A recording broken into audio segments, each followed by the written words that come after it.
This is Wave 3, Louisville.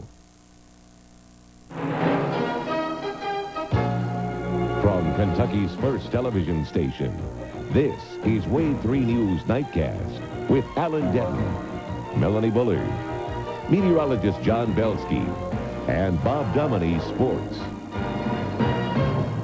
State road crews are plowing out major interstates and highways, but we are still snowed under by Sunday night storm. The wicked winter weather snarls essential services. Will we get the mail and the newspaper tomorrow? Plus, the thermometer will take a dip at the all-time low. Besides stranded people, there are power and water problems. Good evening.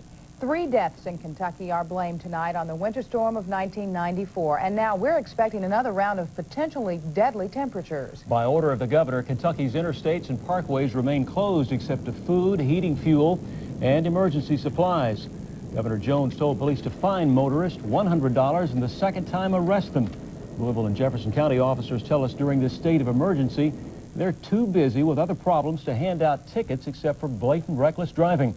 We want to begin our special coverage tonight with John Belsky. The temperatures are reaching all-time lows, aren't they? That's right. Getting real close to it, and all I can say is hopefully this will be the coldest night of the winter. I can't see it getting any colder than this down the road at all. Let's take a look at our temperature here at the Wave 3 Weather Center. We're in downtown Louisville, which is usually the warmest spot around the metro area. And look at that, we are down to 11.5 degrees below zero right now. Now, here's what we're looking at for overnight temperatures in the city. They'll be running about 14 to possibly as low as 20 below zero. Out in the suburbs, out in the countryside, temperatures may dip as low as 25 below zero by morning. Now, looking at the record book here, for tomorrow morning, our record low is at 14 below. I think that at Stanford Field will drop to about 15 below. So the all-time record low of 20 will probably hold, but still very, very close to it. When you're out in temperatures like that, how fast can you get frostbite in your skin? Well, usually the rule of thumb is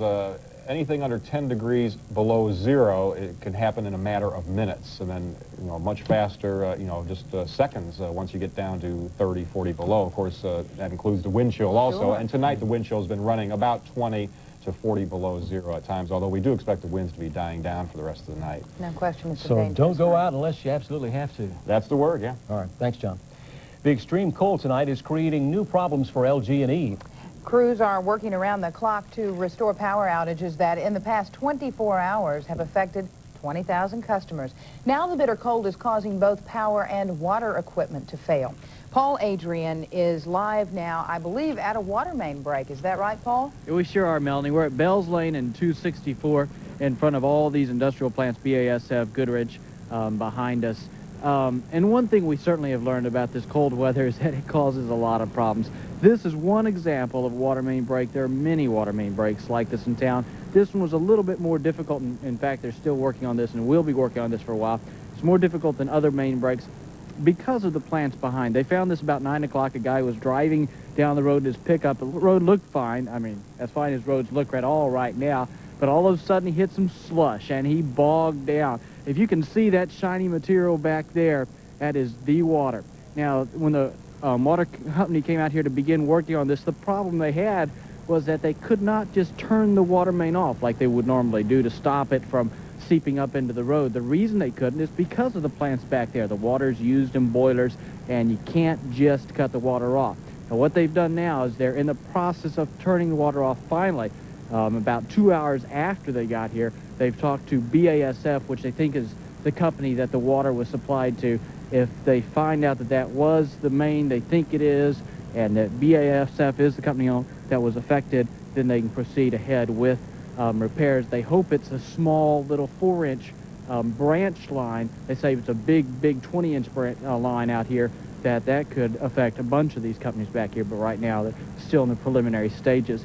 Now, beyond the water company, also power. You mentioned power outages, and this weather is certainly affecting LG&E.